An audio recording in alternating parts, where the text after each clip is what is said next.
Sorry. Good day, good morning, good afternoon, good evening. Hello from the UN Pension Fund.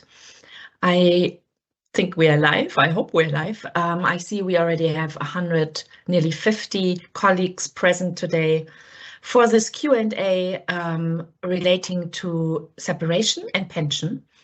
So specifically questions about what should you do, what might be questions that you have in the context of separating from service and from the fund. So we're here today with colleagues from the Pension Fund, all experts on pension and in communications, and we have the support from our colleagues from OICT to have 2 hours together, if you need them, to answer your questions. The Q&A chat is open. Currently, we already received a few questions. We will monitor this chat and take questions from the chat to answer live here. Depending on the volume of questions, if it's a lot of questions coming in, we'll probably have to close the chat at some point because we can only answer so many in a given time. If we have still time left thereafter, we will reopen it, of course, but for now it's open, so please submit your questions if you have any. And to start, I will actually take you and guide you on where you can find useful, helpful information on the UN Pension Fund website, inside your UNJSPF member self-service, and also talk a little bit about the new requirement to access member self-service, which is called multi-factor authentication. So that's what we will cover. And again, your questions will guide us today in how we address them and how the session will evolve.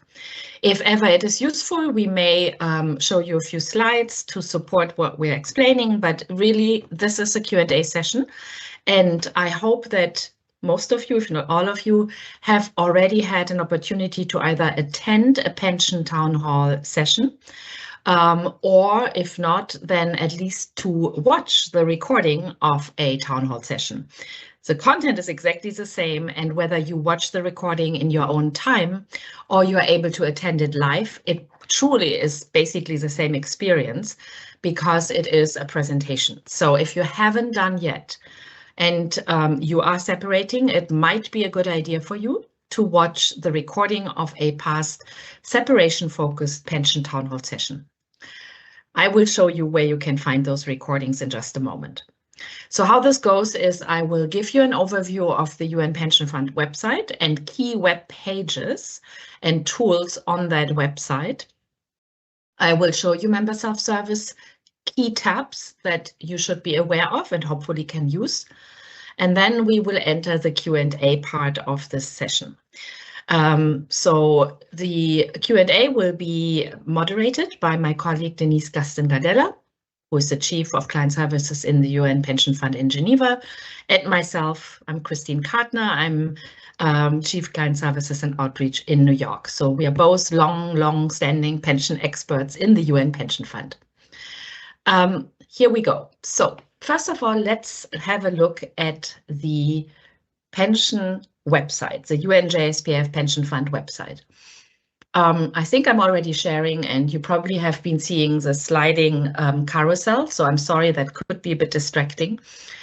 This is basically where we want to highlight what we think is especially important for anyone coming to our website. And as you could see, there is an announcement for a pension town hall, but very importantly, I'm going to go backwards here. I'm clicking on the little arrow on the left. Here you see we have highlighted separating or retiring, where you are immediately accessing, if you wish, two key, sorry for the sliding, we can't stop that, two key pages, benefit options and separation information. So you can access them directly from the carousel, but you can also, of course, access them without waiting for this carousel. How can you do that? If you scroll down, you see that we have here these vignettes: participating in the fund, separating or retiring, retired or receiving benefits, survivor, and something else.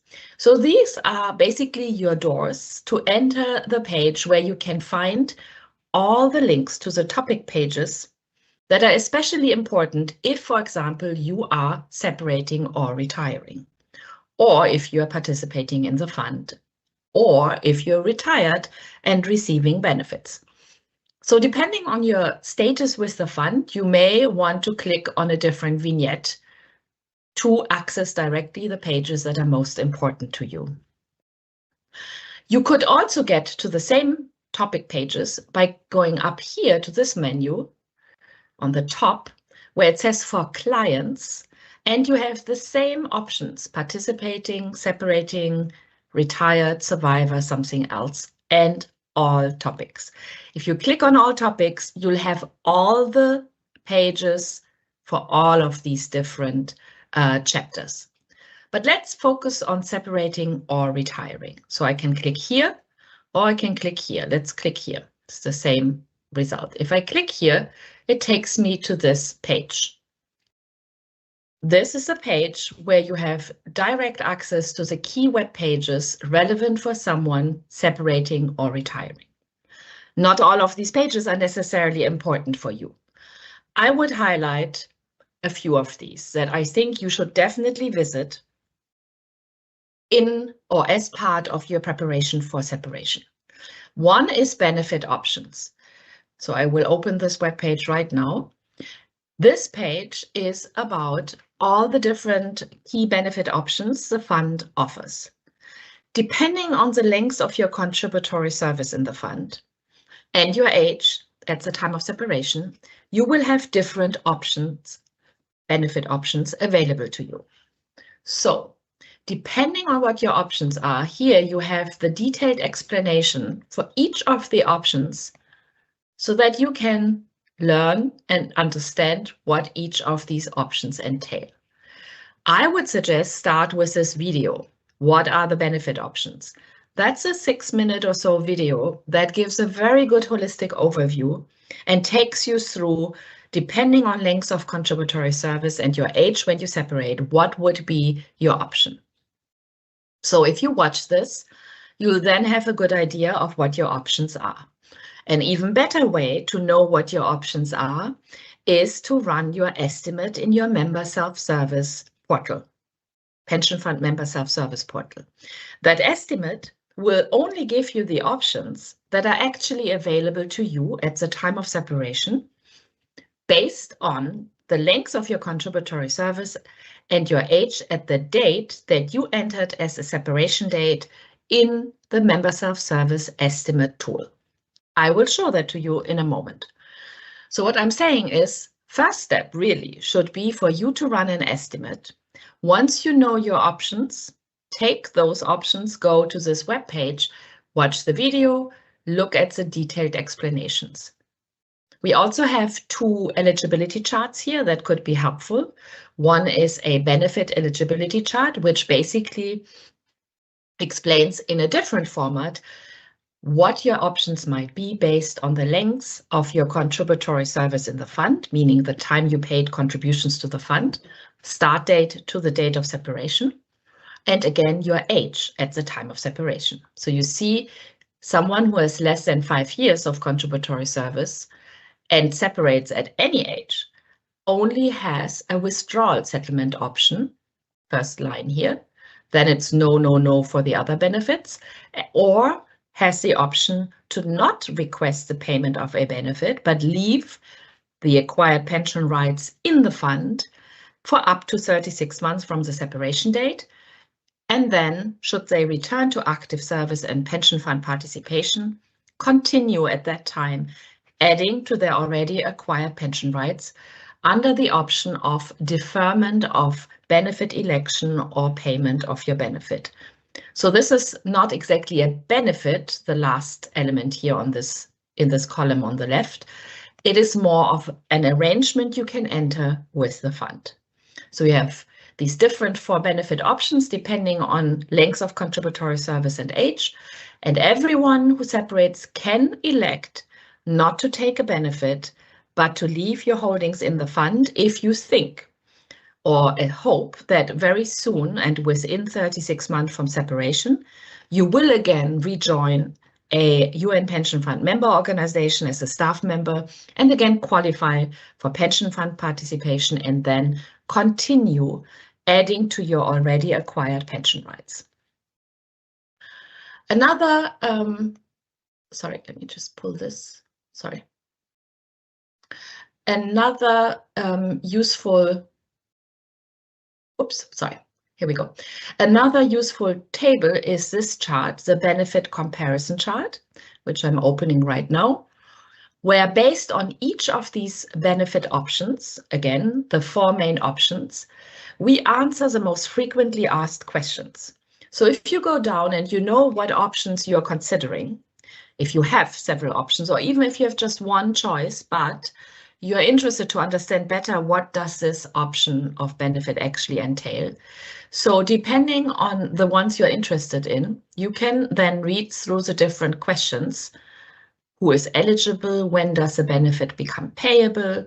How and until when is the benefit payable?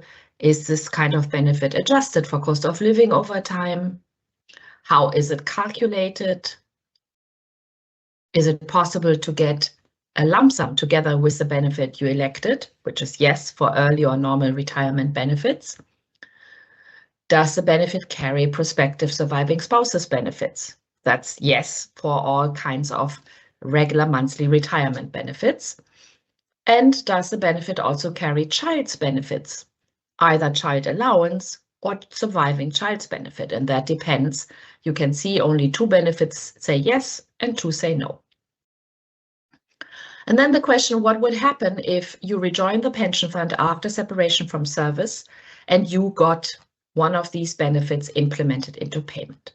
So all of this is explained here and is, I think, a very useful way or helpful way of helping with your decision making, especially if you have several benefit options. So this is for the benefit options. Another key web page, I'm going back to the page on separating or retiring. Another key web page is separation. And here on this web page, you really receive the full overview of the separation process and what is required from you, as well as from your employing organization in terms of documents that must be submitted to the fund. There is explanation on what kind of supporting documents, in addition to your payment instructions, you have to submit. There's also information on what is the average time frame for the fund to implement a new pension benefit. Before I go into that page, just also to highlight that there's another interesting webpage called Retirement Ages. That page explains what are the conditions or under what is the concept of normal retirement age, NRA, which is a normal retirement age for pension purposes and determined based on the date when you joined the UN pension fund. Then the concept of mandatory age of separation, which is the concept under the UN staff regulations, not the pension fund, which is the age up till when usually people can work. It might be an age different than your normal retirement age. It could be that your normal retirement age is younger than your mandatory age of separation under the. Don't worry if that is the case.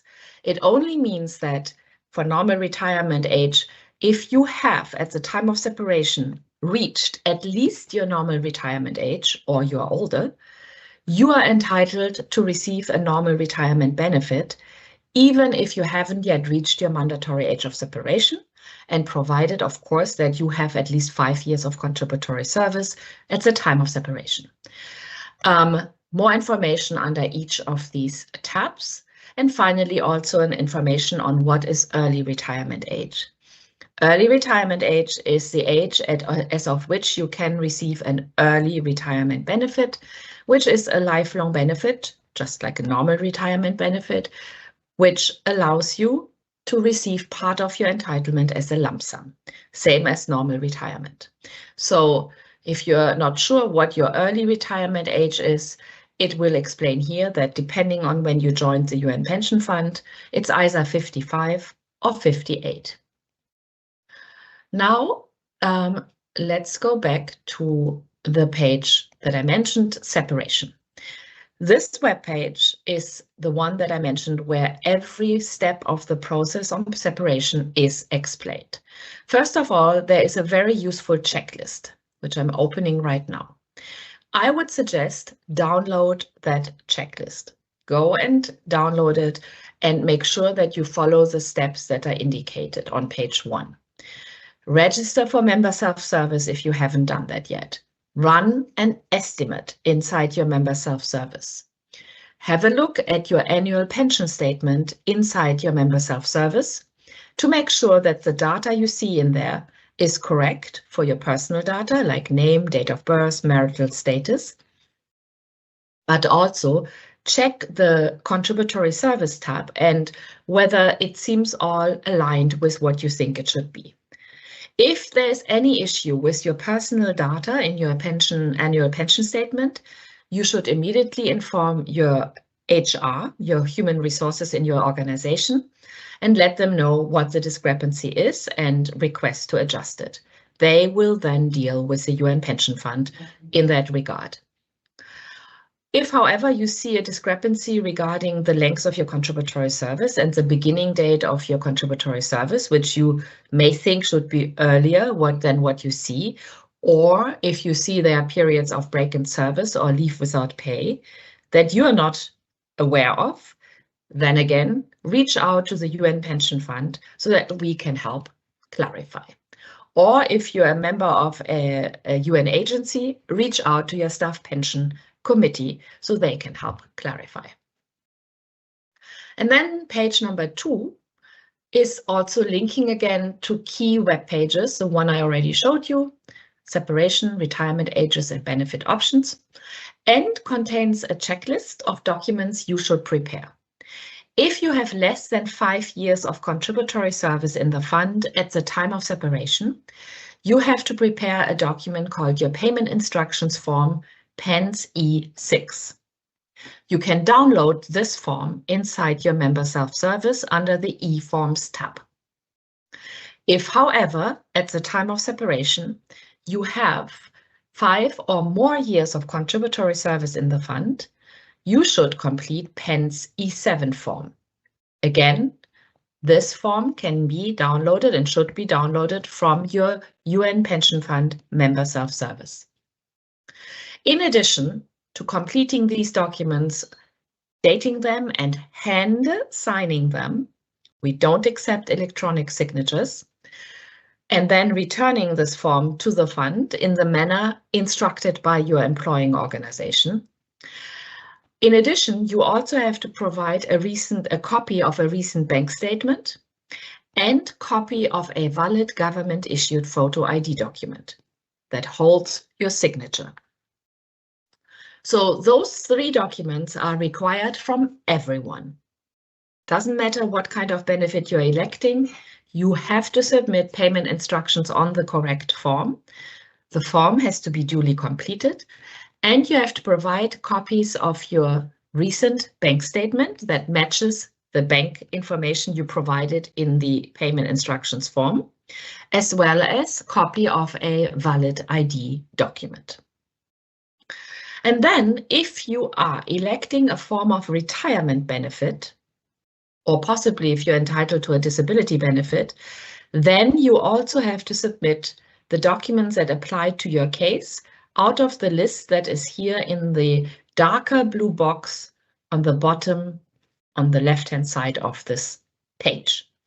So those additional supporting documents could be copy of a marriage certificate, divorce decree, your spouse's valid government-issued ID document like a passport, birth certificates for your dependent children under age 21, if you're electing an early or normal retirement benefit, a death certificate for a spouse that has passed away, if that were the case, and a duly completed form PENS A2, which you can also download from your member self-service.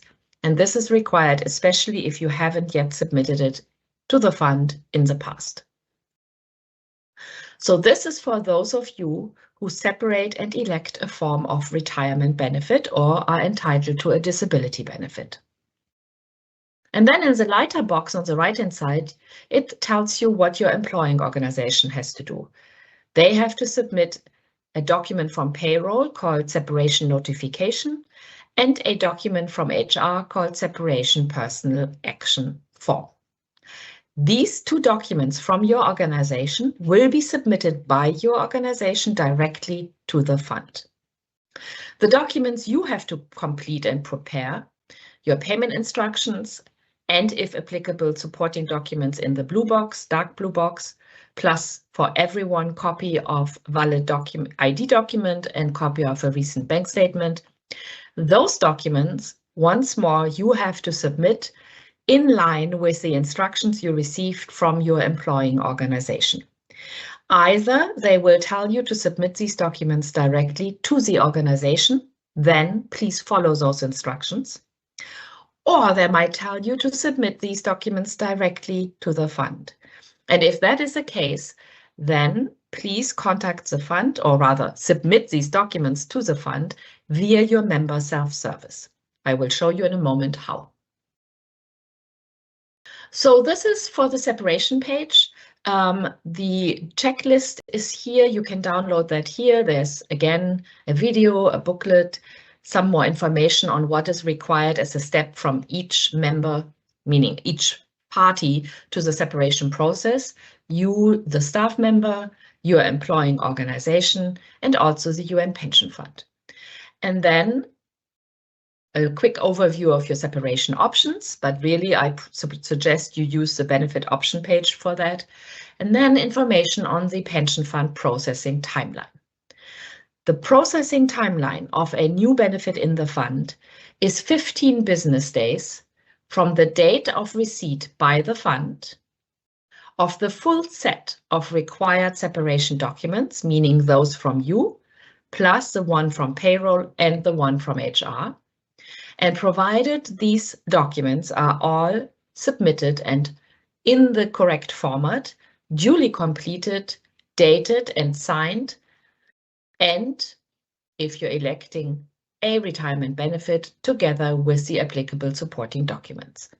So we start counting 15 business days for implementation of your benefit from the date that the fund has received all the required documents for your case. The ones I mentioned that need to be submitted by you, your payment instructions and supporting documents, plus the ones to be submitted by your employing organization, called Separation PA or SEPA, and called Separation Notification, which we also refer to as SEP or PF4. So once we have that full set of duly completed required documents, together with the supporting documents, the fund can start the process of reviewing your case, making sure everything is in good order from the date of you joining the fund till your separation date. And if there are no discrepancies, the fund commits to implementing the new benefit within 15 business days from us receiving your documents. We cannot say how much time it will take your employing organization to submit their documents to us in the fund. That is outside of the fund's control. Depending on the organization, it can take between 15 days, 2 weeks or so, in some organizations to 6 weeks in other organizations. It also depends on the volume of separations in a given organization. If there's a high volume of separations and it's all handled by the same payroll centers, it will maybe take a bit longer than the standard processing time. But generally speaking, we advise that you count 6 to 8 weeks till the implementation of your benefit from your date of separation, because that is what we have seen is the average time frame. Adding together the time it takes your organization to submit the documents we need to the fund and you doing your part, plus the fund taking the 15 business days that it takes us to implement your benefit. So that's for the time frame between your separation date and the fund putting into payment your benefit. I stopped the overview of the website here for what is in terms of these client tabs, but keep in mind that if you're retiring, definitely have a look at retired or receiving benefits, so you're also aware of that information. And if you're interested in understanding better, for example, survivors' entitlements in the future or anything else, then please visit the vignettes or use these tabs as best applicable to you. Now I will speak about accessing member self-service. So the pension fund has its own member self-service, which I hope you are making use of. Recently, actually on the 13th of October, the fund had or moved to requiring multi-factor authentication for everyone accessing member self-service. So even if you already had registered for member self-service use before 13 October, if you then return to member self-service as of 13 October, you will have noted that you had to set up multi-factor authentication, also referred to as MFA. MFA is to protect your security, to protect member self-service and ensure that it is better protected against hacking and any form of accessing fraudulent access to your member self-service by an outside party. So for member self-service, if you haven't yet set up your multi-factor authentication and re-registered for member self-service, I want to give you a few tips as to how to best do that. So to access the page where you have to set up multi-factor authentication and re-register for member self-service use, best is you click here on member self-service registration. That will take you to this web page. This is a page which clearly is a UNJSPF page where you can then set up or provide the details required to be able to be taken through the steps to set up multi-factor authentication. You're re-registering for member self-service, or if you're new to member self-service, it's your first time registration. If you are a returning member and you used member self-service in the past and now you come here and you have to re-register, please note the fund no longer accepts work emails. We only accept personal email addresses. In other words, we don't accept that you use for member self-service purposes your email for UN purposes. So if you have a UN or UNICEF or UNDP or UN Women or whatever it might be email address, you cannot use that to re-register for self-service. Instead, you have to use a personal email address. So what do you need to register or re-register for self-service and set up multi-factor authentication? You need your unique identification number for the fund. That is the 9-digit unique ID number or UID, which often includes and starts with 2 or 3 zeros. And you need to provide the full 9-digit number here in this field in red. If you don't know your unique ID number, you can click on the link that is provided here at the bottom. Let me do that, which will take you to this web page. And here it explains what the unique ID number is, but also how to request it if you don't have it and you have no access to it. So if you don't know your unique ID number, you can check, it might be on your salary slip. Some organizations include it on their salary slip, for example, UNHCR. If you don't have it on your salary slip, again, it's a 9-digit number, then click here and it will immediately take you to send an email to this email address, request UID only. The team behind that email will then respond to you with your unique ID number so that you can continue the process of registering for member self-service again. The response time is usually same day or next day. It could take a couple of days because we have so many queries right now, but usually you should hear back from the team within a day. All right, so Let's say you have your unique ID number, you enter it here.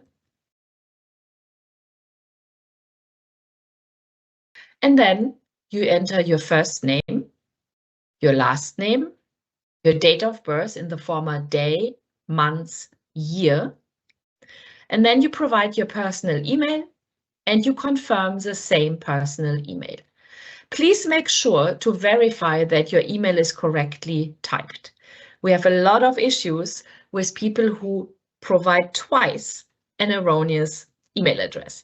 So make sure you type your email address correctly so that you make sure that the process works, and especially that you receive a necessary confirmation email in your mailbox that you provided here.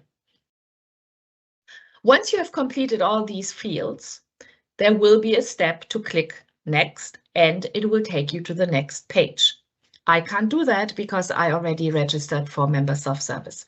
But when you go to the next page, you will see that there you are required to answer a security question. Please do so. The security question could be, what is your current employing organization? But it could also be a different question. So provide the answer. If it is a question about your employing organization, select the one from the drop-down menu. If you are working for a peacekeeping operation and you don't see your peacekeeping mission labeled specifically, use UNHQ. That should work. All right, so that's for completing the fields that are required. Once you have done that, it will show you a page where it will tell you, okay, now check your email, the one that you provided here on this page, where you should have received a specific message with a required step that you have to complete to then be able to set up a password and complete the process.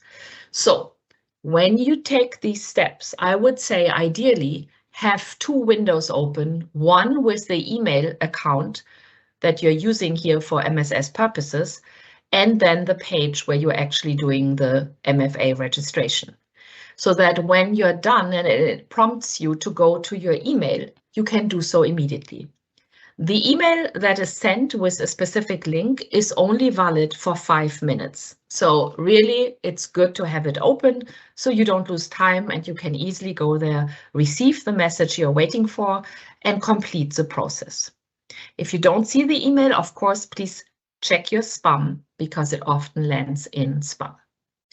And if you have any issues during this process and you can't complete it, then please contact the fund either at here on, let me show you, under Contact Us.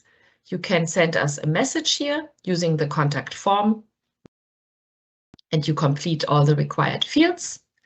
Or you could call the fund's contact center, in which case you have Monday to Friday, 24 hours to call that contact center and they can help you with the necessary support. All right, so that's it for how to access Member Self-Service now that you have this MFA requirement. Now let's have a quick look at at Member Self-Service. I'm going into my own. This is what it looks like. So here, you're on the home page.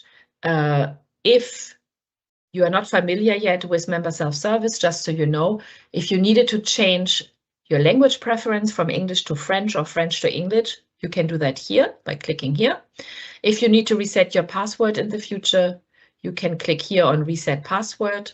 And if you want to update the email address that is associated with this account, you can do that also on this page. Back to home. So what is important here is, first of all, under Documents, Existing Documents, you can access the annual pension statement that I mentioned earlier, so that you can check that all data on file for you is correct and make sure there are no discrepancies that you are aware of. Then also under View Documents, here is where we publish every single estimate that you have run in the Estimate tab here in Member Self-Service.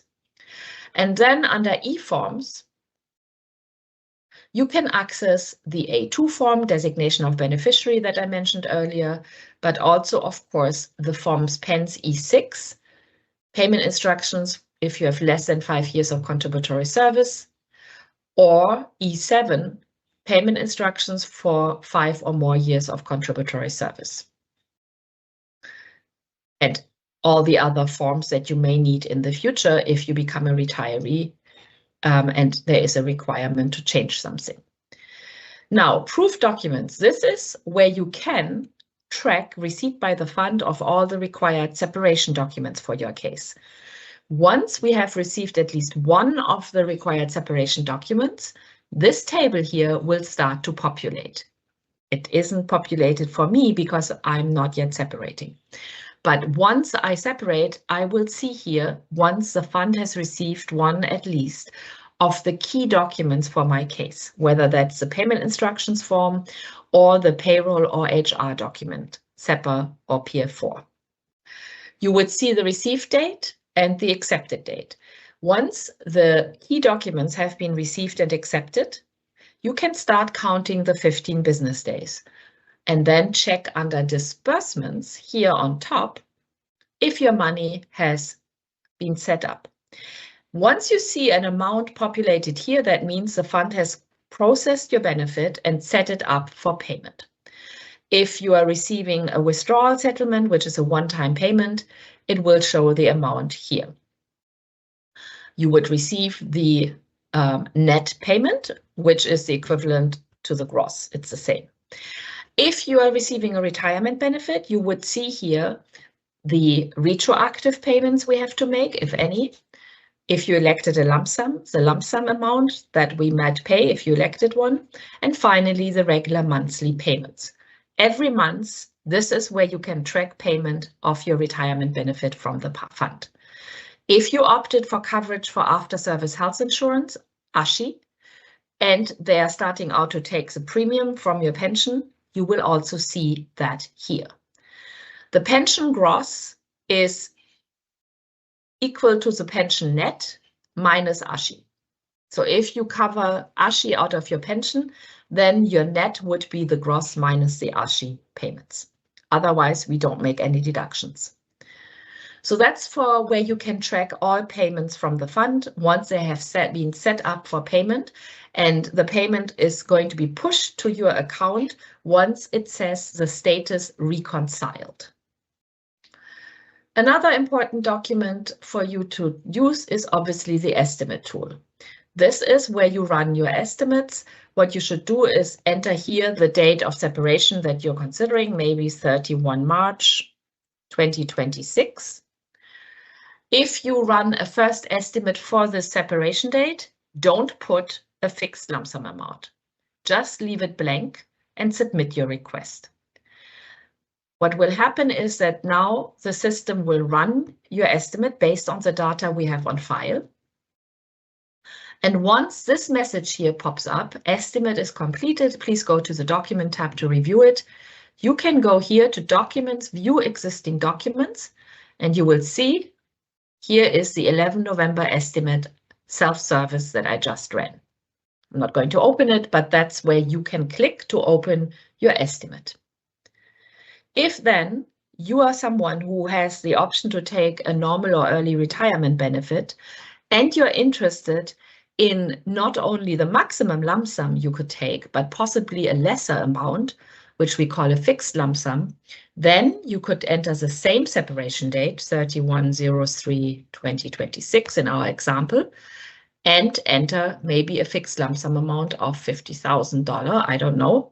So when you can get a lump sum, the maximum amount is the maximum you can get, but you can take anything less than the maximum, which would mean that your lifelong portion of benefit will be accordingly higher than if you took the maximum lump sum. Anyway, once you've entered a lump sum, you hit again submit request and you are running the next estimate and so on. And final tab I will show you here is the MSS document upload tab. This is where you can upload documents you have to submit to the fund inside your member self-service. So if your employing organization advises you to submit your documents via your member self-service, then use the MSS document upload to do that. You click on Upload Document, you choose a file. Let me choose something.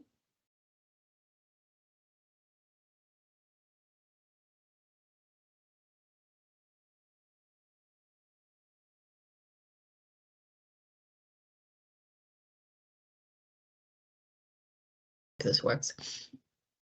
So I took a test file because I don't have anything to submit. I upload it. And here it is. Then I have to choose what the actual name of the document is as per the fund's document naming convention. So let's say I have uploaded my payment instructions. I select PENS E7 and I'm good to go. I can upload up to 5 separate documents at once and then send them, meaning submit them to the fund. But I can also submit one by one. So if I do that, let's say I'm uploading this PENS E7 document, that's a test file, obviously, and I say send, the document submission was successful. How do I know this? Because I have this green little box here. It will disappear eventually. I can also go to the out box here and see here any document I ever submitted to the fund. Most recently, you see here, 11/11/2025, document submission. There's no specific message, but I know that this is the most recent document I submitted. If I click here, it takes me back to my test file, which I could then open from here if I wanted. See, I can click here and I can look at the document I submitted.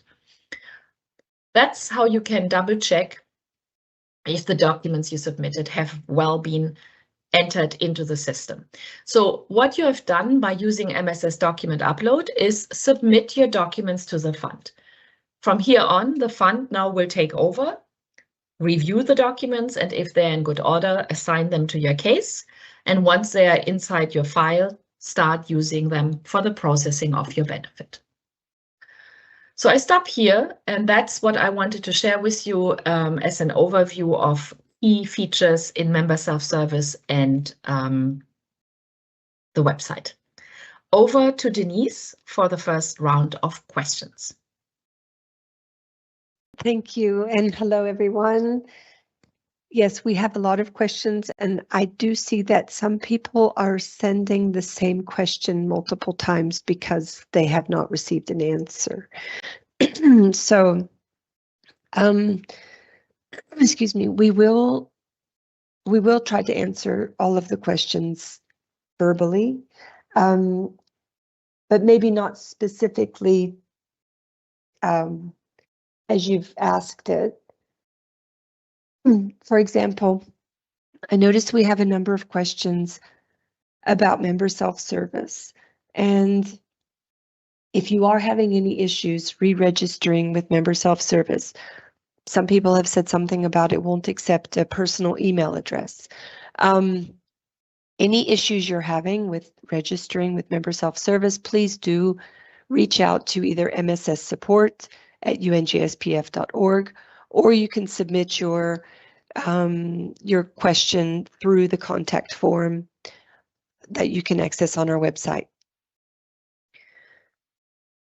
Also related to MSS, we had some questions about how to see whether the fund had received the documents that you uploaded through MSS document upload, that you cannot see in the outbox whether the fund accepted the documents.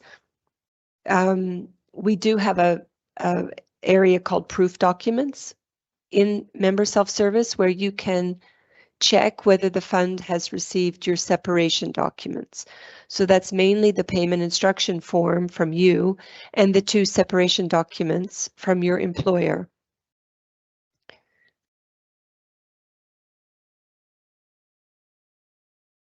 About estimates, also in member self-service.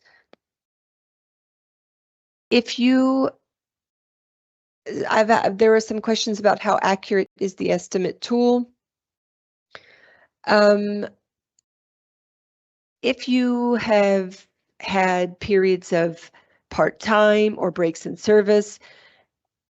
There might be some discrepancies we would have to review to see if everything's been reported, but generally your estimate will be accurate. The calculations work. We do suggest that you look at your annual statement every year to see if there's anything that doesn't look correct as far as your contributory service goes or any other data that's on the statement.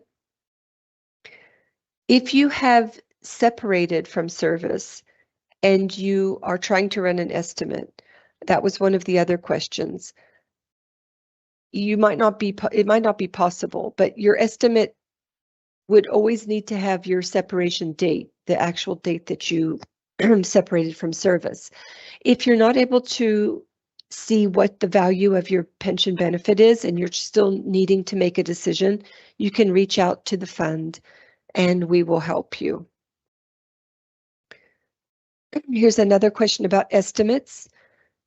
The person has 8 years of contributory service and they have not been in the fund for 6 years.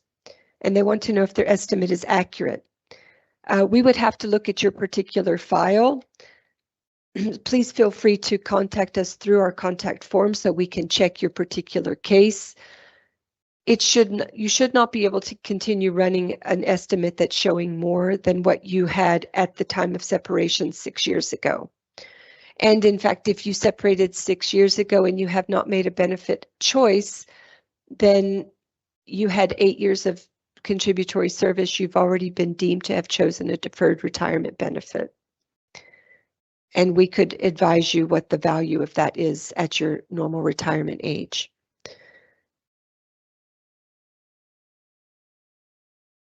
I'm just looking for a few more of the MSS questions.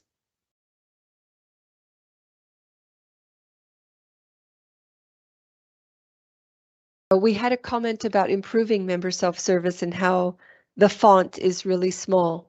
And we know that we have some pages with a lot of text, and we are getting a new member self-service eventually, soon, and hopefully that will be easier for you to read.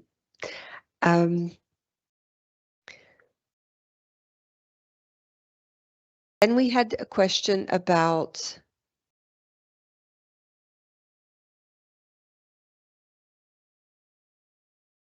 digital CE. We have a few questions about digital CE.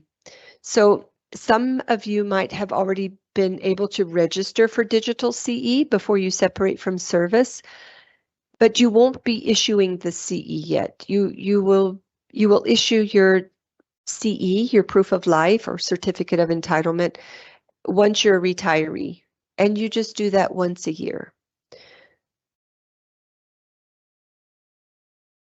We had a question about unique ID versus pension number, and what's the difference, and where can you find your retirement number? So the 9-digit unique ID has been issued by our pension administration system.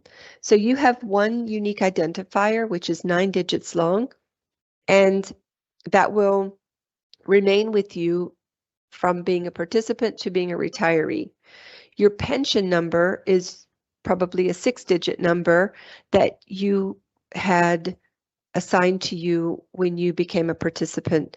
And that could be the case that you have several periods of participation and maybe several pension numbers. We do have cases of that where people end up with more than one pension benefit because they've been in the fund a couple of times and have 2 separate pension benefits. When you have a retirement benefit and it's been processed, and you will be given a retirement number that corresponds to that benefit. It will be indicated on your official benefit letter, but for purposes of registering with member self-service, for example, and identifying yourself when you contact us through the contact form, your unique ID would be the easiest and best to use. If you don't know how to find that, for some of us, it's on our payslip. If it's not, then you can always request it through contacting the fund through our contact form, or you can write directly to request UID only at unjspf.org.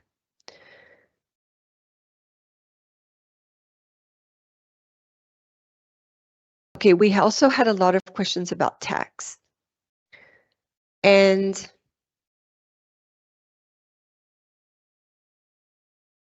someone wanted to know about the level of taxation in different countries and where they can find that information, and about how much the lump sum will be taxed. Well, at the fund, we don't have the information about taxation in different countries. We normally recommend that you speak to a tax expert who's familiar with the UN and with the tax laws of the country where you are due to pay taxes. So unfortunately, I can't really give you a good answer to that question. We do have some information on our website about US taxes, and we refer also to information on the UN Tax Unit's website. The fund prepares what's called a pension statement for our retirees and beneficiaries, which gives the year amount that you've been paid as a pension benefit, which a lot of people use when they file their tax returns as a retiree. And you can now request this once you're a retiree. In your member self-service account, you can choose the calendar cycle that you need for your tax purposes. And once you request that, it will be generated each year without you having to ask for it every year. But you can now go into once you're retiree, you can go into member self-service and find the ad hoc statement request and request that document for filing your taxes or for whatever other purpose you might need it.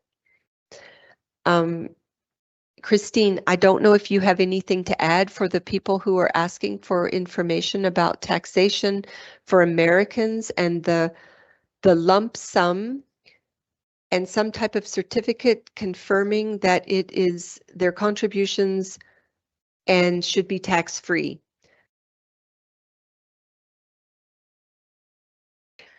I have not necessarily something very specific, but maybe just to share. You already mentioned the web page. So on our website, if you go under the tab here under for clients, go to all topics. And then when you scroll down, here are all the vignettes for the different topic pages. You have this taxation of benefits. If you click on that, it will open this page. There is some general information, as Denise already advised, that the fund cannot provide tax guidance. However, there is this tax guide that was prepared by the UN Office of Legal Affairs and Tax Office a while, 10 years ago, over 10 years actually, 15 years at this point, but apparently is still valid, and we are allowed to share it here. If you click on that guide, you will see there's some general information about taxation of UNJSPF benefits. It's high level, but it might be useful. And then some general principles. And then on page 5 starts a chapter on United States income taxation. So specifically US taxation of UNJSPF pensions. And anyone in that situation, you may want to read through this guide and share it with your tax advisor, just to make sure that if this is information that helps you make a decision, maybe whether you want to take the maximum lump sum or not or anything, this is a useful chapter, and definitely this tax guide is a useful document to be aware of and at least read and see if it can help you with some of the questions. But this is as far as the fund will go in terms of sharing tax-related guidance. As for the statement, as you said, Denise, so the official benefit letter that you will receive if you become a retiree, so you're getting either a normal, early, or deferred retirement benefit, you will receive an official benefit letter from us that informs you of the level of your entitlement, the amount of your own contributions to the fund, and other details pertaining to your benefit. That letter, a lot of people use it to obtain that amount of your own contributions that is, in certain countries, a useful amount to share with the tax authorities, because it might guide them on whether part of your entitlement is tax exempt. So that letter will be published once your benefit has been implemented. It will be published under the documents section in your member self-service. I showed you earlier, it says documents, then view documents, and that official benefit letter will become available there once your benefit has been implemented. So once that is the case, definitely read that letter, be aware of its contents, and possibly this is the answer to this question as to you need information on the amount of your own contributions, which might be the amount that is tax exempt. Otherwise, the fund doesn't do specific calculations as to actuarial equivalence of certain parts of your entitlement. We cannot provide that kind of calculation. If, of course, you have questions beyond what we have advised today, once you are more clear on what is exactly required from your tax authority, potentially, you can reach out to us and we can see what we can provide. But the principle is we're not going to provide actual calculations for tax purposes. Back to you, Denise. Thank you. Okay, so I'm just going to go through some of the questions that I will be answering. So someone who's been working 2 years and wants to collect their pension contributions, just be aware you're not able to collect any withdrawal settlement, any payout from the fund until you separate from service. And we had a similar question about someone who is going to be moving from a fixed term appointment to a temporary appointment. And they will be separating, or there'll be a break in service in between. If that I think it was less than a month's break in the question, so you will have continuous participation. You will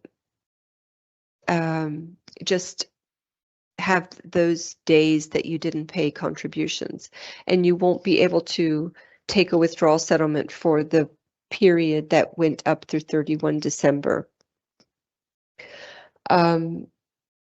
We had another similar question about that, which was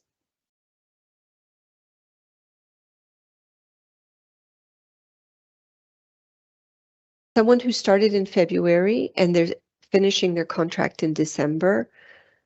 They want to know what they'll be entitled to. So because you just started this year, I know that you can't really see anything in your member self-service account, but you'll know from your pay slips that you've been paying into the fund each month.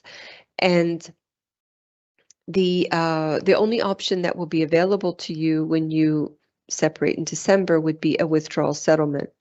Now, you do have up to 3 years, up to 36 months from separation to make a decision and to submit your payment instructions.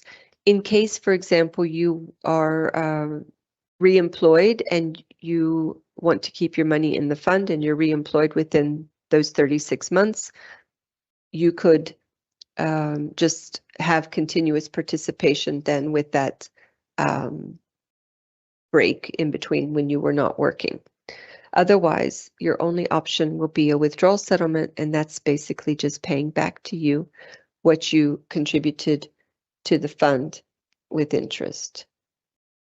We had a general question about how do I withdraw my funds? What's the procedure? We have quite a lot of information on our website that can help you through the separation process, we have a page called Separation, and we have a video that's really helpful. We have a checklist, so you know about the documents that you need to submit. And we have English and French officially, everything in those languages on our website. Our videos are also in Spanish, and then our website is translated by AI into the other 4 UN languages. So hopefully that will help you to follow the separation process, to know how to submit your documents, etc., what you need to submit. And you can always reach out to the fund if you need more guidance on that, if you can't find your answers on our website. There was another question about someone who has 9 years of contributory service, and then they're going on a temporary appointment for 3 months, and they will not be contributing to the fund in that appointment. If that is the case, and you are not contributing, and then you eventually become a participant after a period of 6 months, I think was the question. The option to validate, or rather to pay contributions for the period that you weren't yet in the fund, is possible if you do it within the first year of re-entry to the fund. So be aware that if you're not initially contributing to the fund, and then you are put in the fund after 6 months, that you should inquire about validating the 6-month period and do so within the first year of reentry. We had a few questions about, can I receive a pension while I'm employed as a consultant? From the pension fund's point of view, yes, we will pay your pension as long as you're alive. And the only thing that would affect that is if you're employed with a member organization and you again become a participant in the fund. In that case, we would suspend your pension benefit because you would again be a participant. And when you separate again, your benefit would be reinstated and you would have a second benefit to choose. Another question, you cannot opt out of being in the fund. So if you're still employed, you are eligible to be a participant in the fund, you are enrolled and you're paying contributions, and you will be a participant in the fund until you separate. You can't just choose to opt out of participation in the fund.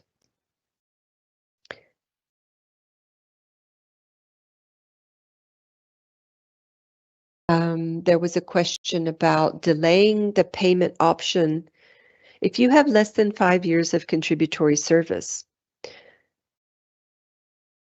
Is it a good idea to delay your payment option if you're transferring to an organization with a transfer agreement?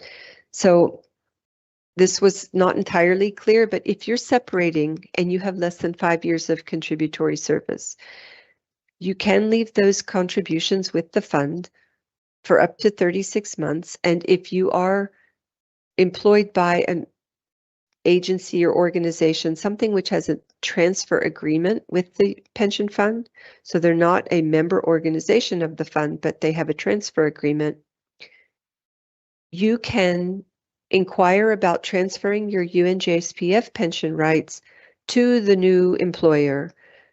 And you need to be mindful of the deadlines for doing so. Each transfer agreement has different conditions, but if you know which organization that's going to be, you can already look on our website. We have all the transfer agreements available, and you would be provided with an estimate of the value of your pension if you transfer it, and then you could make a decision. Otherwise, you would need to just take your withdrawal settlement from the fund. If I defer 5 years until early retirement, will CPI be factored? So I'm not quite sure about the scenario, but if you separate from service and you're not yet at your early retirement age when you separate, and you have at least 5 years of contributory service, your deferred retirement benefit option is payable when you reach normal retirement age.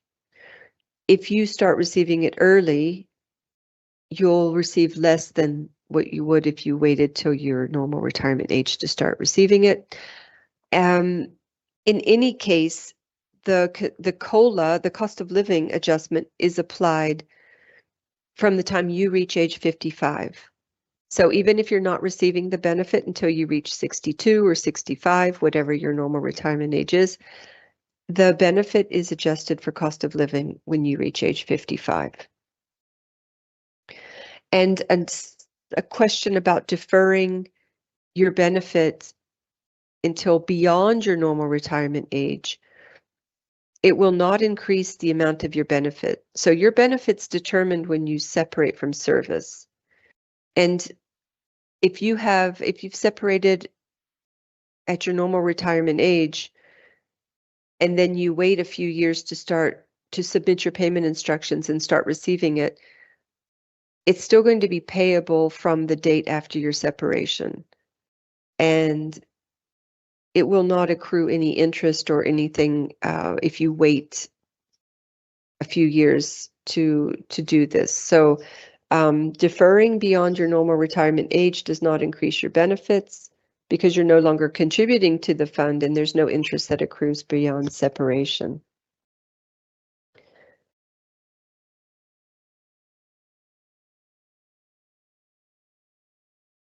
We had a question about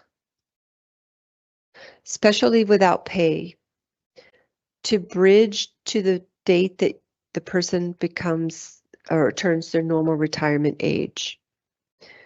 So if you're bridging to reach age 62, for example, or 60 or 65, whichever is your normal retirement age, you would not need to pay contributions. It's not a requirement to pay contributions during leave without pay.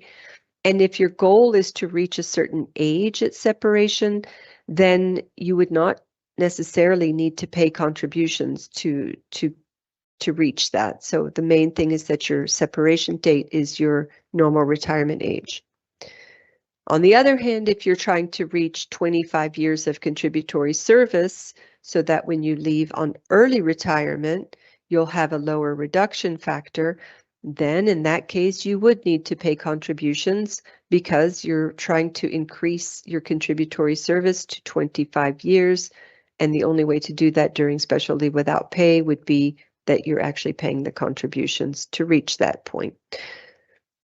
We have information about this also. We had a couple of town halls about leave without pay, and you can access those, the recordings and the presentation, through the resources page on our website. We had some questions about supporting documents.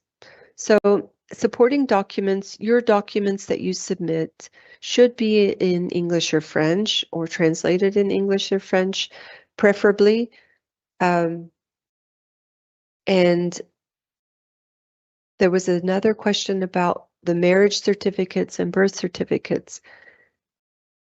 These can be the same ones that you provided to your employer. It's just that we don't get these documents from the employer necessarily. So we do ask you to submit these supporting documents with your separation papers. So with your payment instruction form, your ID document, and your bank document. And I refer you back to the separation checklist, which is available on our website.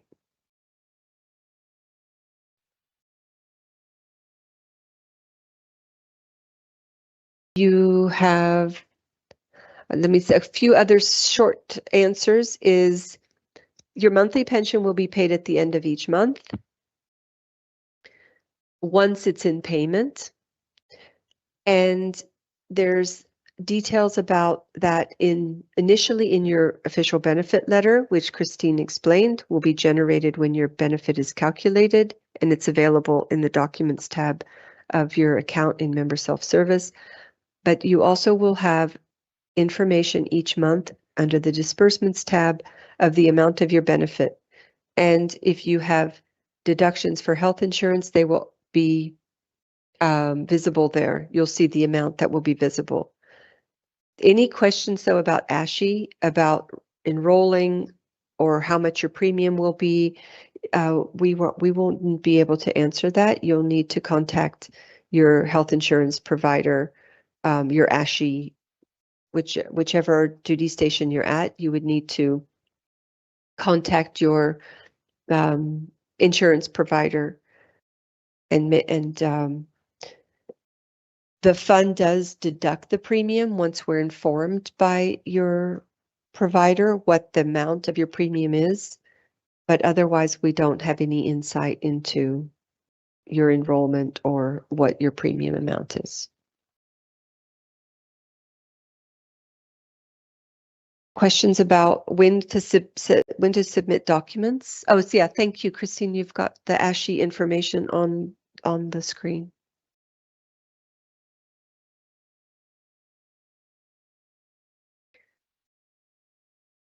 So again, for all the topics, if you go to For Clients in the menu at the top and you go to the bottom, it has all topics and they're organized alphabetically. So this one was the first one, After Service Health Insurance, ASHI.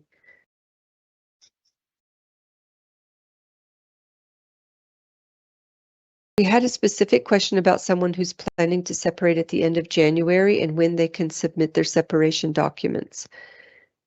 Since it's November, you could theoretically already submit them, but please, we encourage you to make sure that you're well informed about the benefit options and what you're going to choose, that you complete the forms correctly, run estimates if you haven't already.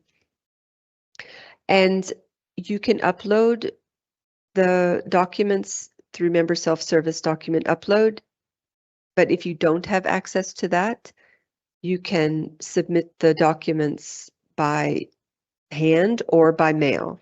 So we do need the originals of the payment instruction form, unless you can upload it through Member Self-Service Document Upload. But be aware, we can't actually process your benefit until we also have the separation documents from your employing organization. And those are not prepared until you've separated. So you can submit your documents before you actually separate from service, but we would not be getting the separation documents from your employer before you separate.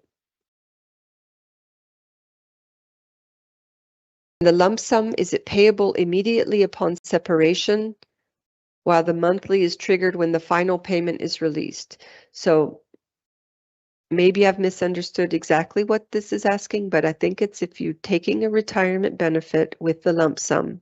Of course, you need to separate from service. We process your benefit. The lump sum is paid through a weekly batch. So once we have all of your documents and our benchmark is 15 days from receipt of a complete and correct batch of separation documents. Then once your benefit's processed, generally the lump sum comes first because we pay those types of payments in weekly batches.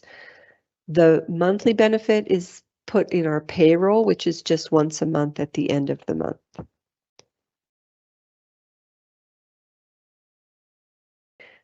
What mechanism is there to protect against currency fluctuation? So all of our benefits are calculated in US dollars. You can have your benefit paid in another currency, and then it will be subject to an exchange rate. If you're receiving a monthly benefit, for example, in euros, then the fund will apply the quarterly exchange rate of the UN, and you will have a benefit amount for that quarter, and then each quarter it's depending on the exchange rate. The dollar, of course, is, and the euro exchange rate is a big important topic right now, and so there is a possibility to protect your benefit from large fluctuations, and that's called the optional two-track system. This is something that you can look into now to familiarize yourself with the system, but we do encourage you to first have your benefit in payment, run estimates for the country that you're considering declaring as your country of residence, and decide whether the two-track is beneficial for you. And in fact, we have the page now on the screen, but we have two-track town halls coming up tomorrow and the next day. Tomorrow will be in English, and the next day is going to be in French. So if you want to know more about the two-track system, which is mainly for you once you're in receipt of your benefit, then please attend one of these 2 sessions. And if you can't attend, they'll be recorded and you can review them along with any prior sessions we have. We have had multiple sessions on the two-track, and they're recorded, and you can find them under the past sessions on the same page where all the town halls links are. How do I know? I'm going to a next question. Thank you for this. How do I know if I'm eligible to validate? So validate means that you're paying contributions for a prior period when you weren't yet eligible to contribute to the fund, but you were a staff member. So maybe you had a 3-month contract initially, and then you got extended for a year. And when your year contract started, you were put in the fund, because you have to have a contract of at least 6 months, or you have to have had consecutive contracts of 6 months to be eligible to participate in the fund. So if you have a period like that, initial period where you weren't yet in the fund, you might be eligible to validate, but be aware that you would need to request this validation within your first year of entry to the fund. So if this is something that happened years ago, you're most likely not.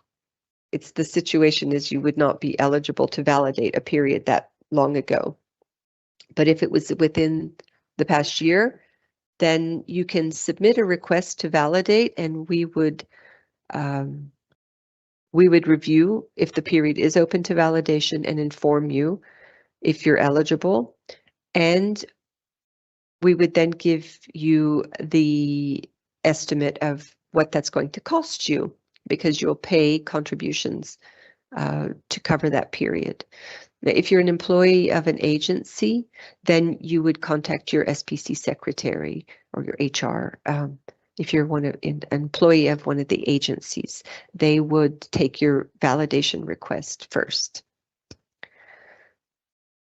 And let's see, we had a question about UNFCU credit card debt. I think that might just be a misunderstanding about UNFCU, which is the Federal Credit Union for UN staff, versus the pension fund. So I think that was just maybe a misunderstanding about the role that we play, because we don't have anything to do with your credit card debt. I think I would need to go back in to look at some more questions, unless Christine, you want to take over and answer some questions? Sure. Mm-hmm. Thank you. Thank you for all the answers. Maybe just to highlight, and I said I would show it at the beginning, but I didn't. And Denise just spoke about the pension town hall sessions, so I think we have covered that. But if you're curious and you want to find that information, you go to our website, resources, and then, oops, you scroll down to pension town hall sessions. That takes you to this page where, as Denise said, we have the upcoming sessions that are scheduled with the link to join the session and the information for the session. So our session today, actually this should be separation. Yeah, this is a separation session, exactly. And then tomorrow and the day after we have the 2-track sessions, and there will be new sessions every month. And then for past sessions, indeed, the recordings for every session are available, and usually together with the presentation. So I note there is a presentation missing. That is because it was a more practical session like today's, where we don't do a presentation, but we go over website and so on. But if there is an actual PowerPoint document, we will share that as part of the recording. So that's what I mentioned also at the beginning, that if you haven't done so yet, and you are separating, please make sure to watch at least one of the separation recordings, either the one for less than 5 years of contributory service, if that is your situation, or 5 or more years of contributory service at the time of separation, if that is your situation. And again, these are very recent recordings from September. The content hasn't changed since, except for multi-factor authentication. And of course, we went over that just today. And so on for other recordings, including under participation, the one on special leave without pay, which includes a chapter on bridging for pension purposes using special leave without pay. So this is where you find this information. Make use of these sessions. They are, I think, very informative. And even once you're retired, be on the lookout, because we also run sessions for retirees with information that is important for them.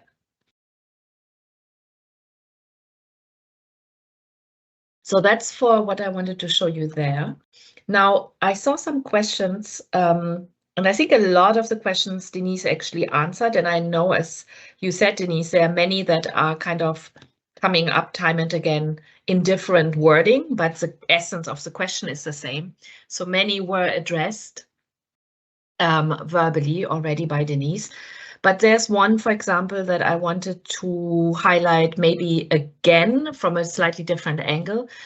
The question was, if I elect a lump sum as part of a retirement benefit, so as part of a normal or early retirement benefit, how soon after separation will the lump sum portion be paid once my benefit has been implemented?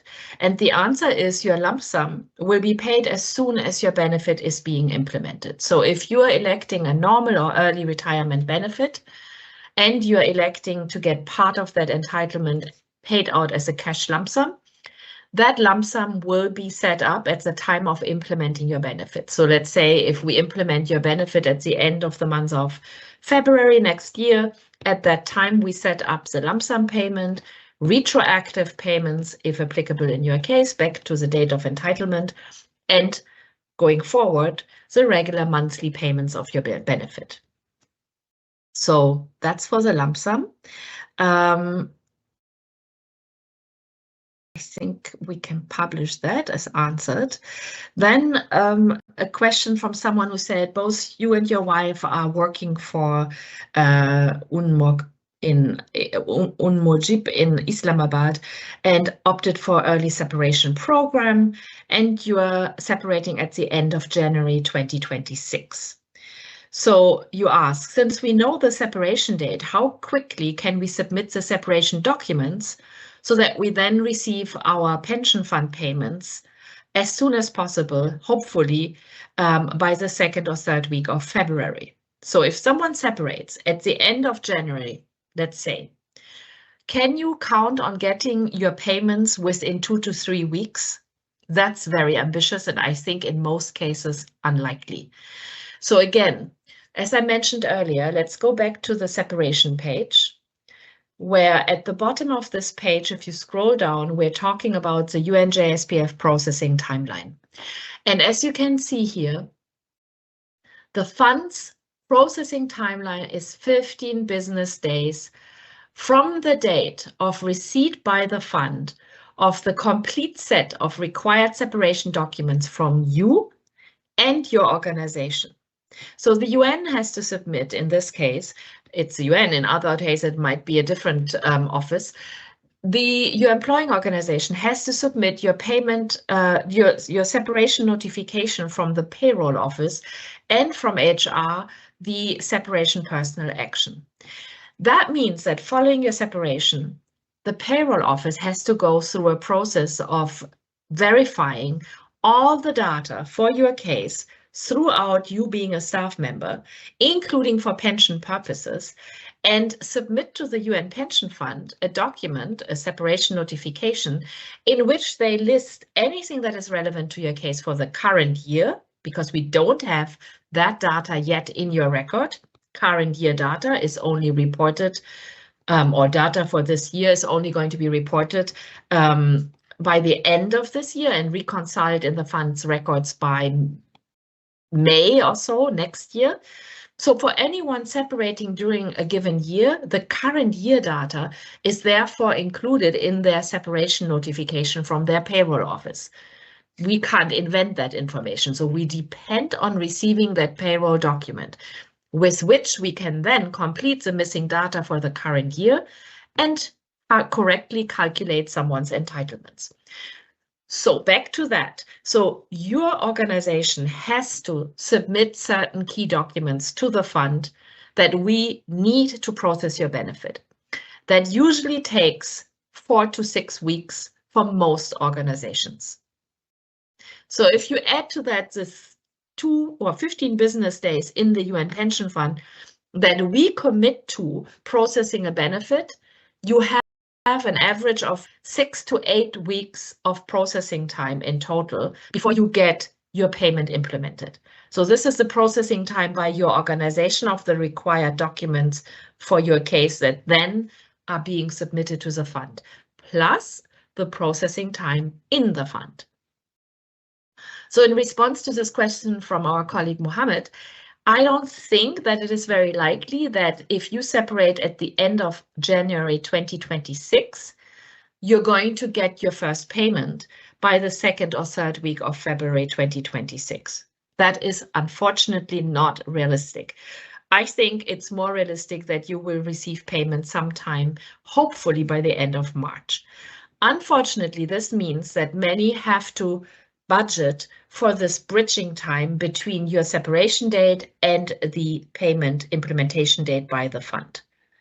So I'd rather manage your expectations in that regard than promise something that is not realistic. And again, the fund can only commit to processing time once we have the documents we need to process. Before that, it is outside of our hands. So I would suggest also ask your employing organizations for guidance on how much time you should count for them to submit the required documents to the pension fund, so that you can then add to that time frame the 15 business days in the fund. Then there was a question about completing a temporary contract and starting a new fixed contract with the same agency in the following immediate months. So basically without a break in service. Someone is ending a temporary contract end of December and starts a new fixed contract with the same agency a few days into January 2026. They said, I would like to receive the entirety of my pension contributions for my temporary contract before I basically start my new contract. That's not possible. So if you are separating and starting a new contract and you only have a few days in between, as you just heard, the processing time frame will not allow for the fund to receive the required separation documents for your case and then do the necessary work in the fund to implement your benefit.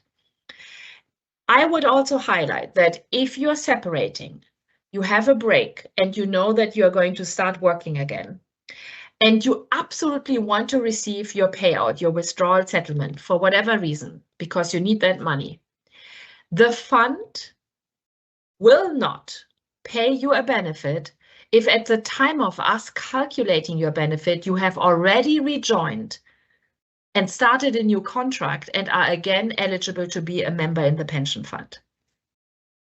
So this is very important to understand for someone who is separating and counting on getting a payout from the UN pension fund before they start a new contract with another UN pension fund member organization where they would again qualify for pension fund participation.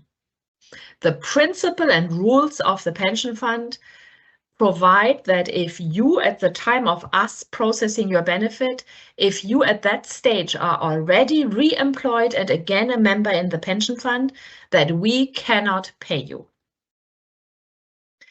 In that case, what we will do is consider the break period simply a break in service between your first contributory service period and a new contributory service period within one period of participation in the fund. That means your future entitlements, when you again separate from service from your second period of contributory service, will be calculated based on the combination of period 1 plus period 2 minus the break in service in between. Not minus, sorry, I shouldn't say that, not including the break in service period. So your full contributory service 1 plus contributory service 2 together will determine what your entitlements will be when you again separate. So in this situation of the person who asked, if I want to get payment during my break period, is that possible? The answer is no. You will not get a payment and don't count on getting a payment from the fund if you only have a few days of break. If you absolutely want to be sure to get a payment, then you have to negotiate with your employing organization for the new contract to say, can I wait for my pension payment to be made and then be rehired as soon as the payment has reached me? If your organization is willing to do that, great. But I will say in many cases, people have to just accept that they will probably not receive a payout if their break in service between two periods of contributory service in the fund is very short. I would suggest that this person specifically, you visit our website and you visit this page on break in service. If you go to all topics and you go to break in service, we explain these scenarios here.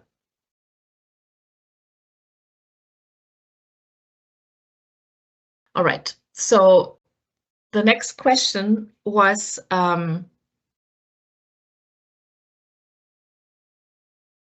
with UNFPA payslips, the pay dates are known in advance.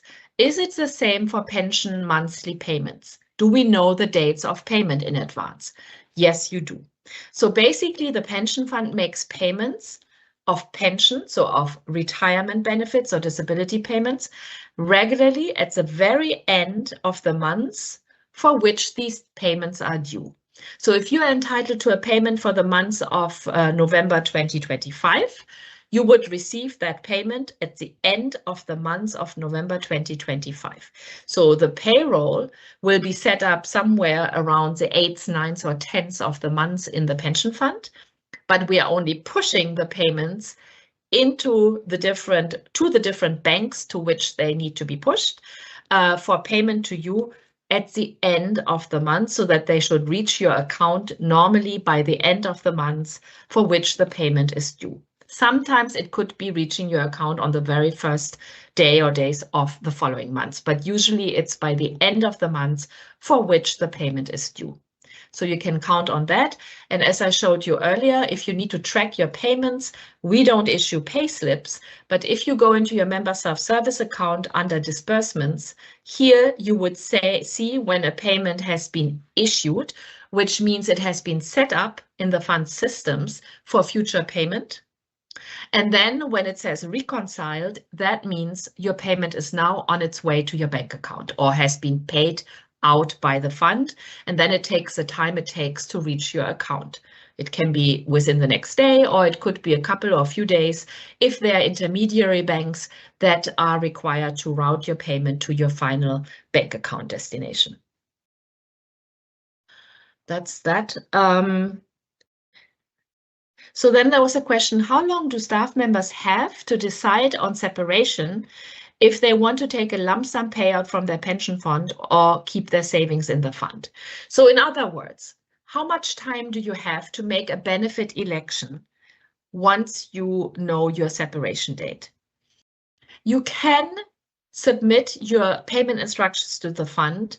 Generally, we advise any time as of 3 months prior to your separation date. So that's submitting your payment instructions together with your supporting documents. But you don't have to do that. You could also say, I am not ready to make that decision, and you can wait. And maybe you submit your payment instructions only sometime close to the separation date, or possibly even after you have separated. That's okay, but keep in mind that if you don't submit payment instructions, we will not pay you. And only once we have the complete set of separation documents, including your payment instructions, can we then start the processing of your benefit. Now, if you are referring here to the option to defer your payment decision. So let me go to the separation page. Here, the one I showed you several times under separating, retiring, it's faster here. So oh, no, sorry, I meant to go to benefit options, actually, sorry. So if you are referring to this option of not making a benefit decision, but delaying the election of a benefit or payout under Article 32, this option here, you have up to 36 months from your separation date for this delayment or this deferment option. So you can say, for up to 36 months from your date of separation, I'm not ready to make a benefit decision. I'm just keeping my acquired pension rights in the pension fund. And let's see, if I get rehired, great. Within the 36 months, if I get rehired, then I will simply continue my participation and add to my already acquired pension rights with a new period of contributory service. If, however, during the 36 months deferment period, you realize I need the money, or you realize I'm not going to return to the UN pension fund and UN system as a staff member because I actually found a different job and that's it. I just make my final decision what benefit I want and possibly have my benefit paid. Anytime during the 36 months deferment period, you can make that decision. So at any point, if you opted for this deferment or delaying of your benefit election and payout, you can come to the fund and submit your payment instructions on the appropriate form, PENS E6 or E7, depending on your case, and tell us, okay, I now want to be paid, or I now have made my decision. Then it will take us the usual time frame to implement your benefit. And again, if you elect this deferment option under Article 32, if you come back to active service within the 36 months of deferment and you didn't receive a payout from the fund, you didn't make a benefit election, then we will simply continue your pension fund participation and add your new period of contributory service to the one you have completed and from which you separated within the 36 months. Or earlier, at the beginning of the 36 months period.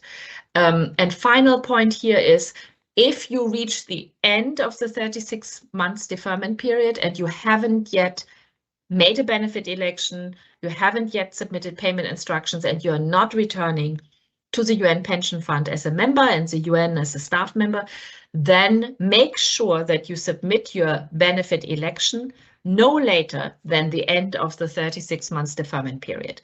Otherwise, the fund will make a decision for you.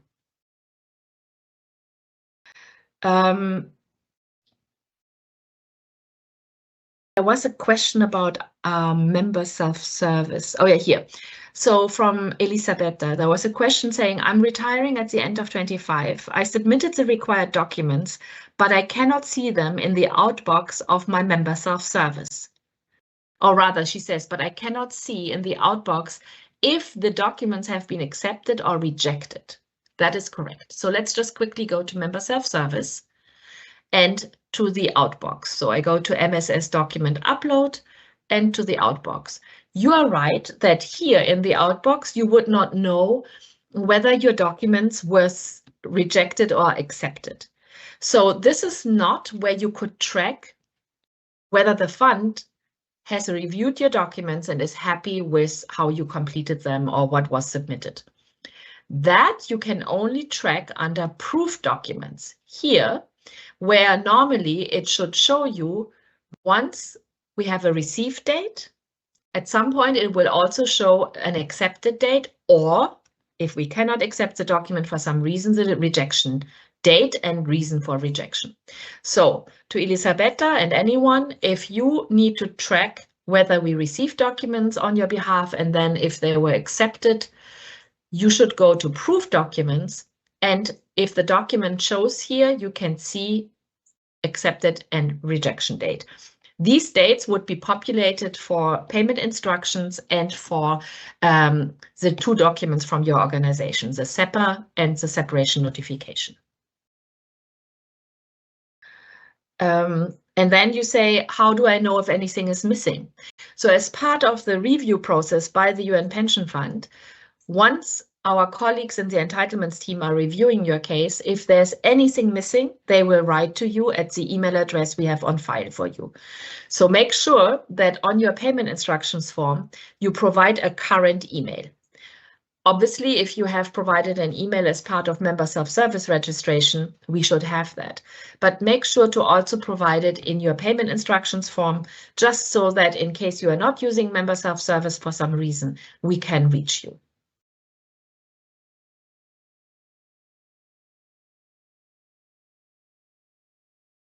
I think we covered this.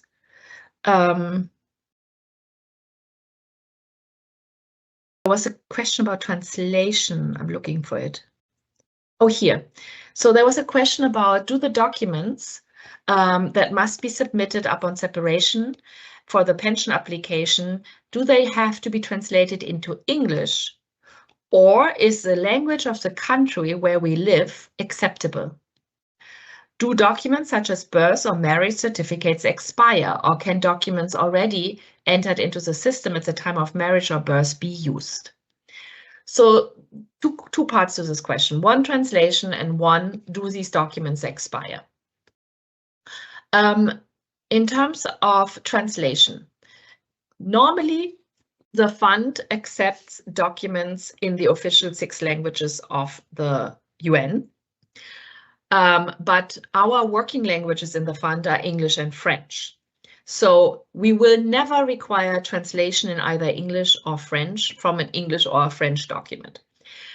If the fund has in its teams someone who can translate a document from a different language into English or French, then we don't require the translation. Do we have people from every country in the world in our teams? No. Do we have like the 6 languages of the UN system in the fund represented in our staff? Mostly yes.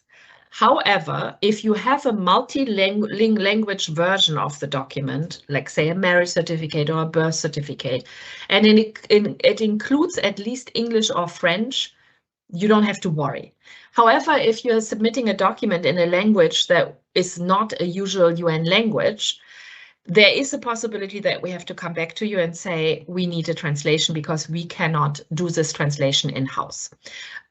So I would say, if you have a language that is a more unusual language and not one of the 6 UN languages, and you can submit your document with a translation, possibly even a multilingual version of the document, you're just ensuring that there is no delay at any point because we'll have the translation on hand and don't have to ask for it.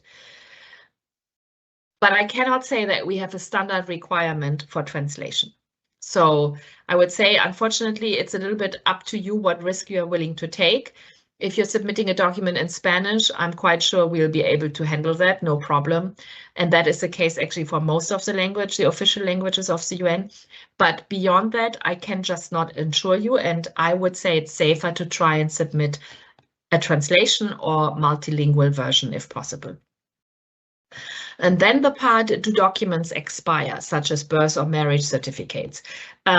No, for us, a birth certificate or marriage certificate that was issued at the time of birth or marriage is valid. They don't expire. So if you have that version of the document, a copy of that, we will accept it. What is important is that the data in those documents that you submit to us matches the data that was reported to us by your employing organization for dates of birth, date of marriage, and so on. I will stop here and see if Denise has another round of questions identified that you would like to answer, Denise. Thank you. I found a few. Is a withdrawal settlement only my contributions or also the organization's share? The withdrawal settlement is your contributions and interest. And if you have more than 5 years of contributory service and you choose a withdrawal settlement, you'll have an additional amount to your contributions and interest. That would be 10% for each year beyond the first 5 years. Excuse me, we've covered this in some of our presentations. If you wanted to see the slides where we show how that works with the amount of your contributions and interest paid out as your withdrawal settlement. If, say, for instance, you had 12 years of contributory service, then that would be 7 years times 10%, so 70% increase to the total of your contributions and interest, and that would be what's paid out to you as a withdrawal settlement. We have another question about what is the difference between Article 30 and Article 32. Article 30 is in our regulations. These articles are referring to the pension fund regulations. Article 30 refers to the deferred retirement benefit. That is a benefit option. It's a monthly benefit for life. Normally, it is something that's deferred until you reach your normal retirement age. So you separate at whatever age before normal retirement age. This will be an option for you if you have at least 5 years of contributory service. But the idea is that the payment is deferred until you reach normal retirement age. Article 32 is not a benefit. It is referring to this deferment period that you have upon separation. It's the deferment period of 36 months that you have where you can take that amount of time to either make a benefit choice or perhaps just leave your money there, and then when you come, if you are reemployed and you come back into the fund within 36 months. Anyway, it's a deferment period. So the Article 32 is deferment period that you can wait to submit your payment instructions. And Article 30 is deferred retirement benefit. Then we had a question about member self-service upload of the scanned documents, including the signed payment instruction. So yes, if you have the option to upload your documents through member self-service document upload, this would include the payment instruction form, but we first need you to print it and sign it and date it. So you have to sign with a pen. We don't accept digital signatures. So you would print this document, sign it, and then scan it. And then you upload it through member self-service document upload, along with your other supporting documents. And we will accept this payment instruction as an original if you submit it that way. Otherwise, we need to receive the payment instruction form either by hand or by mail. Then we had a question about someone going on special leave without pay until October 2027, and that they and their employer had agreed that they would be paying pension contributions during the period of special leave without pay. If the person gets married during leave without pay, will the spouse be covered for a survivor's benefit? The answer is yes. So to the fund, your participation just continues because you're paying contributions during your leave without pay. If you get married, or if, for instance, you have a child during that period, it's the same as if you were actively employed and participating. So the contributions are being paid, your contributory service continues. This is a different answer if you do not pay contributions during leave without pay. If you get married or have a child during a period of leave without pay, during which you do not pay pension contributions, and in the event of your death, that spouse and child would not be eligible for survivor's benefits. If you go back into active participation and you start paying contributions again, then that spouse or child would be eligible for survivor's benefits. But just be aware of the difference between paying contributions or not paying contributions during leave without pay and a change to your marital situation or family composition would be an important factor for you to know. Then we have a question about, I'm separating and I'm already early retirement age. So that means you've already reached either age 55 or 58, depending on what your early retirement age is. Can I defer payment for 1 to 2 years? Now, if you separate and let's say you're 59, so you're not yet retirement age, but you are eligible for an early retirement benefit when you separate. You can defer your decision and your payment for up to 3 years. But if you choose an early retirement benefit, even if you submit your payment instruction 2 years after you separate and you choose early retirement benefit, that early retirement benefit is going to be paid to you retroactively from the date after separation, because an early retirement benefit is payable from the day after separation. So you would not gain any additional interest or any money to wait 2 years to start receiving it. Maybe for personal reasons you want to do that, but just be aware that it would be paid retroactively to the date after separation. On the other hand, if you choose a deferred retirement benefit, so the same scenario, you retire at age 59, you would have the option of deferred retirement benefit as well as early retirement benefit or withdrawal settlement. So if you wanted to wait 2 years after separation to submit your payment instructions, and then you chose a deferred retirement benefit, that deferred retirement benefit is by default to be paid when you reach age 62, for example, whatever your normal retirement age is. And if you wanted to start receiving it earlier, so 2 years after you separated, that's possible. Then it would be a monthly benefit only, and it would be paid from the date that you asked for it to start. This would be presumably, in my example, age 61. So because it's being paid before you reach your normal retirement age, there would be a reduction factor applied to it.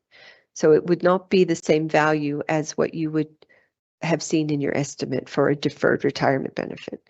And if this is something you're considering, I think it would be good for you to run estimates, see the different values, and understand which one you're thinking of taking, if it's at early retirement or deferred retirement, and then to understand that the early retirement benefit is payable from the date after separation.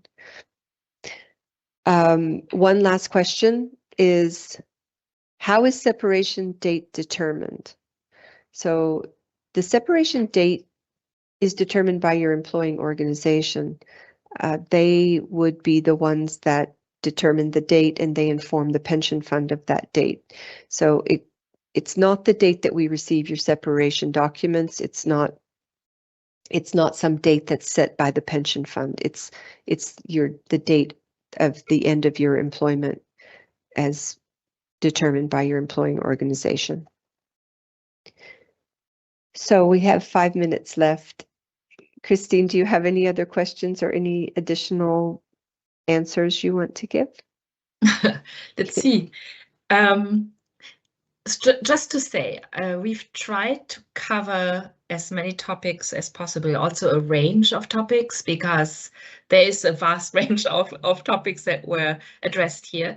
One more time, if you want to have a more, let's say, coherent overview of everything you need to know to prepare for separation, please watch one of our pension town halls about separation, so that you actually have the beginning to end information about benefit options, information about the aspects that Denise mentioned, like early retirement reduction factor, deferred retirement conditions, the deferment option under Article 32, and then also practical information about what is required from you at the time of separation, the timeline for implementation of a benefit, practical tools, and so on. You'll get that all in one sitting in a presentation of around an hour and a half.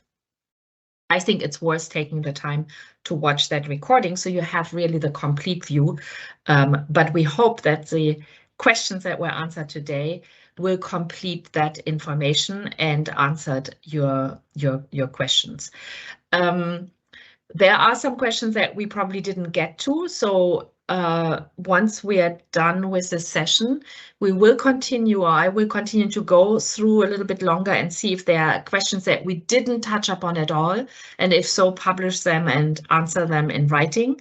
But what I see is a lot of the questions have been answered in some way, so I think we covered, hopefully, the topics you were interested in.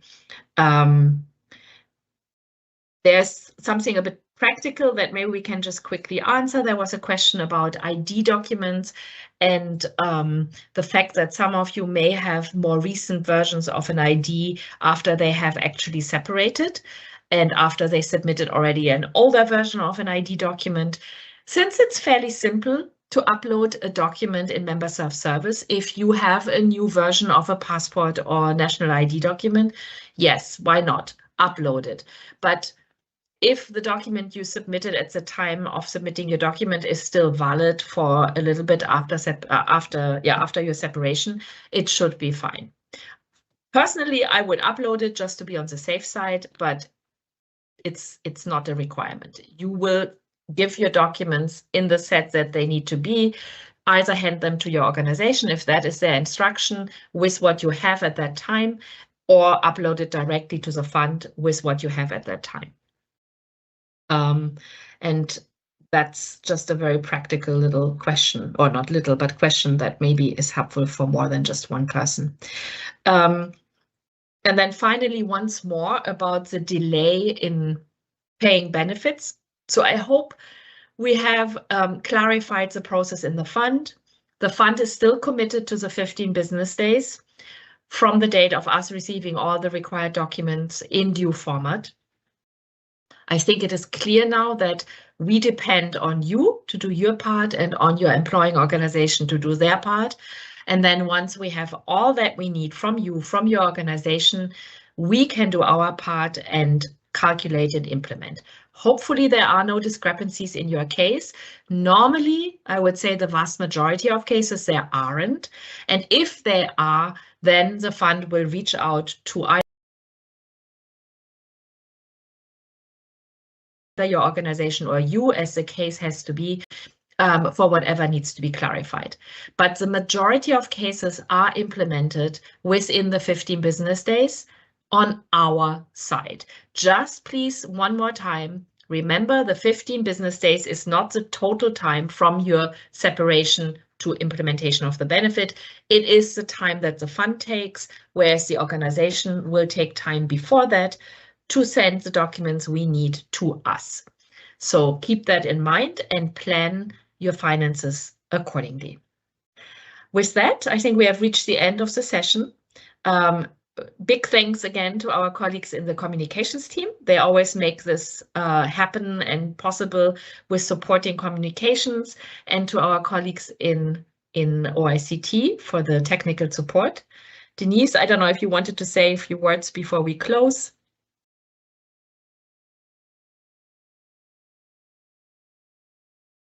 Your mic. I think your mic is. Thank you. No, thanks to all who attended, and of course, also thanks to all of my colleagues. And I hope that this will help you to know where to look for information. Check out our website, re-register or register with Member Self-Service, and know how to reach out for help if you have issues with that. And please attend any future town halls that might be of interest to you, and review the recordings. So thank you. Great, thank you.